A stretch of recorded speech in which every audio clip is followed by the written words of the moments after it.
Hello friends, welcome to the health world. మీకు తరచుగా బద్ధకంగా అనిపిస్తుందా పనిచేయడానికి?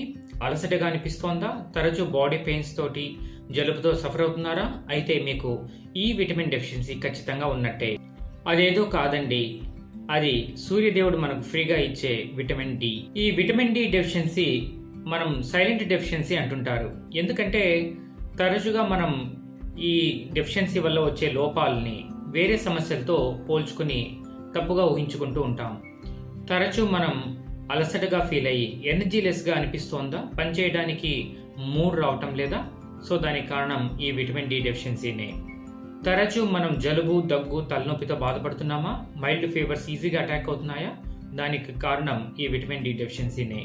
దీనివల్ల మన మజిల్స్ మరియు బోన్ రెండు కూడా వీక్ అయిపోతాయి. సో మజిల్స్ స్ట్రాంగ్గా లేకపోవడం వల్ల బోన్స్కి సపోర్ట్గా నిలబడే వ్యవస్థ అనేది ఉండదు. కాబట్టి మనం కాలు జారి పడ్డామంటే చాలు ఎముకలు విరిగిపోతూ ఉంటాయి. అంతేకాదు గాయాలు త్వరగా నయం కావు. మనకు హెయిర్ లాస్ అవుతోందనుకోండి, దానికి కారణం కూడా ఈ విటమిన్ డినే. అసలు ఈ విటమిన్ డి డెఫిషియన్సీ ఎందుకు వస్తుంది అంటే దానికి చాలా కారణాలు ఉన్నాయండి. మొట్టమొదటి ప్రధానమైన కారణం మనకు సూర్యరశ్మి తగలకపోవడమే. మన చర్మం, మన కాళ్ళు మరియు మొహం సన్కి ఎక్స్పోజ్ అయిందనుకోండి, అప్పుడు మనం విటమిన్ డి మన శరీరమే తయారు చేసుకుంటూ ఉంటుంది. ఒకవేళ డార్కర్ స్కిన్ ఉన్నట్లయితే వాళ్ళు విటమిన్ డి తక్కువగా తయారు చేసుకుంటారు కంపారిటివ్లీ బ్రైటర్ స్కిన్. వయసు పెరగడం వల్ల శరీరం చర్మం ముడతలు పడిపోతే ఆ చర్మం కూడా విటమిన్ డిని చాలా తక్కువగా ఉత్పత్తి చేస్తూ ఉంటుంది. అంతేకాదు మన భోజనంలో విటమిన్ డి లేకపోవడం వల్ల కూడా మనం చాలా తక్కువగా విటమిన్ డిని పొందుతాం. సో విటమిన్ డి డెఫిషియన్సీ దానివల్ల కూడా మనకు లభిస్తూ ఉంటుంది. అంతేకాదు ఓవర్ వెయిట్ ఉన్న వాళ్ళు కూడా విటమిన్ డిని చాలా తక్కువగా పొందగలుగుతారు.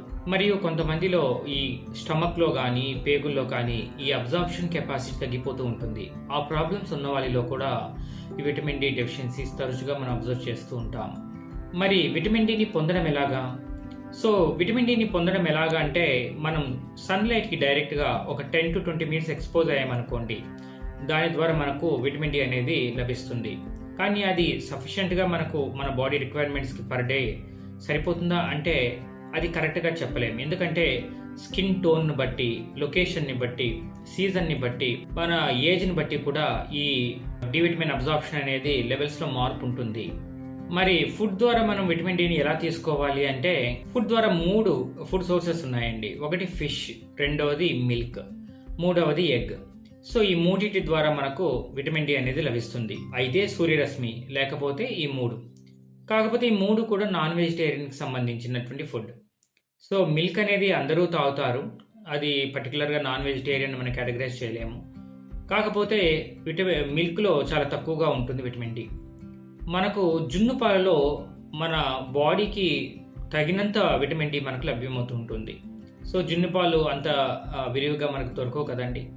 మరి ఈ వెజిటేరియన్ ఫుడ్లో ఎలా మనం విటమిన్ డిని పొందగలము అంటే మష్రూమ్స్లో ఉంటుందండి. ఈ మధ్యకాలంలో యూవీ లైట్ యూజ్ చేసి మష్రూమ్ని పండిస్తూ ఉన్నారు. సో యూవీ లైట్కి ఎక్స్పోజ్ అయినటువంటి ఈ మష్రూమ్స్లో మంచి క్వాంటిటీస్లో మనకు విటమిన్ డి లభ్యమవుతుంది. మరి విటమిన్ డి ఒక్కటే సరిపోదండి, మెగ్నీషియం కూడా మనకు కావాలి. ఈ మెగ్నీషియమే విటమిన్ డిని యాక్టివ్ ఫామ్లోకి మారుస్తూ ఉంటుంది.